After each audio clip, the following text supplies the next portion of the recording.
की सच्ची घटना एक सबक लेने के लिए काफी है। एक दिन एक मुसलमान अपनी पत्नी और 8 बच्चों के साथ गांव के मुखिया के पास आया और गांव में रहने के लिए भीख मांगने लगा। गांव की देखभाल करने वाले एक चौकीदार ने विरोध किया, लेकिन किसी ने उसकी एक नहीं सुनी और मुस्लिम परिवार को गांव में रहने दिया। दिन बीतते गए, मुस्लिम के 8 बच्चे बड़े हुए। जब उनकी शादी की बारी आई तो मुस्लिम सरपंच के पास गए और कहा कि हुजूर के बच्चों की शादी होने वाली है और मेरे पास एक ही घर है। तो गांव वालों ने उसे एक बंजर जमीन दी और कहा कि तुम उस पर घर बनाओ। इसके बाद मुसलमान बनिया के पास गया और उससे पैसे उधार लिए। कुछ समय के बाद उन 8 बच्चों से 74 बच्चे पैदा हुए और देखते ही देखते लगभग 30 वर्षों में उस गांव में मुसलमानों की आबादी 40% हो गई।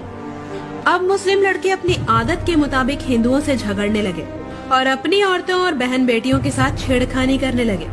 धीरे धीरे प्रत्येक हिंदू अपने परिवार के साथ स्वेच्छा से गांव छोड़ने लगा।